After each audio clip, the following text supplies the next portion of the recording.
Municipal ఎన్నికలు ఫిబ్రవరిలో ఉండబోతున్నాయట. జనవరి 20 కల్లా రిజర్వేషన్లు ఖరారైతే ఫస్ట్ వీక్లోనే పోలింగ్ ఉండే అవకాశం ఉందట.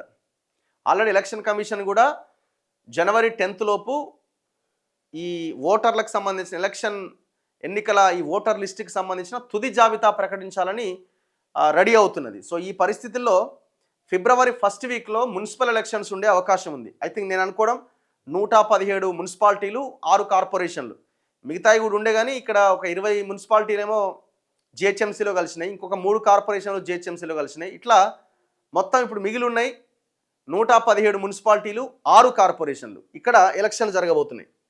వీలైనంత తొందరగా ఎలక్షన్స్ పూర్తి చేసేందుకు ప్రభుత్వం కసరత్తు. గడువు ముగిసిన 117 మున్సిపాలిటీలు 6 కార్పొరేషన్స్లో నిర్వహించేందుకు రెడీ. సంక్రాంతి కల్లా పెండింగ్ పనులన్నీ పూర్తి చేయాలి.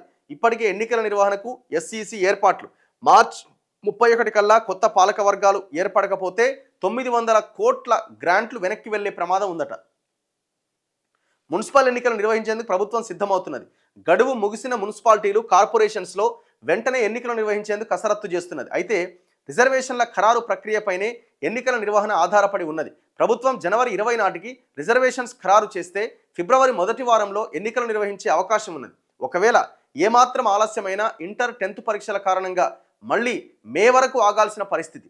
మరోవైపు మార్చి నెలాఖరు కల్లా మున్సిపాలిటీలో కొత్త పాలక వర్గాలు ఏర్పాటు కాకపోతే కేంద్ర ఆర్థిక సంఘం నుంచి రావాల్సిన నిధులు కూడా చేజారిపోతాయని సర్కార్ ఆందోళన చెందుతున్నదట. సో అందుకే ఫిబ్రవరి ఫస్ట్ వీక్లో ఎలక్షన్స్ పెట్టబోతున్నదట. దీని తర్వాత ఎంపీటీసీ జెడ్పీటీసీ ఎలక్షన్స్ ఉండే అవకాశం ఉన్నది. అవకాశం కాదు, ఉంటాయి. ఫిబ్రవరి అంటే నేను అనుకోవడం ఎంపీటీసీ జెడ్పీటీసీ మార్చిలో ఉండొచ్చు. మరి రిజర్వేషన్ల సంగతి ఏంది? 42% రిజర్వేషన్స్ అమలు ఎట్లా? ఇప్పుడు ఇది పార్టీ పరంగా జరిగే ఎలక్షన్స్, ఇవి పార్టీ సింబల్ మీద జరిగే ఎలక్షన్స్. జెడ్పీటీసీ ఎంపీటీసీ కూడా పార్టీ సింబల్ మీద జరిగే ఎలక్షన్స్. ఇక్కడ బయటపడతారు దొంగలు.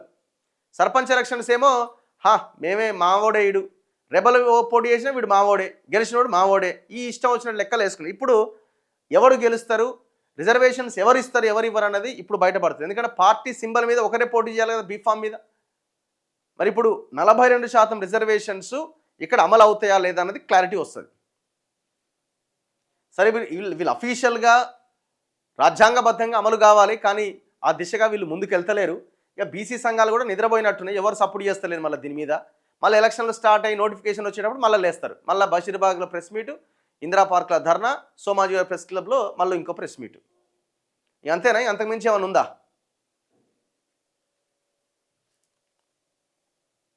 కానీ ఏదేమైనా ప్రజల్లో ఉన్న ఈ బీసీ వాదం బలంగా ఉండడంతో పార్టీలు కొంత ఆలోచన చేస్తున్నాయి.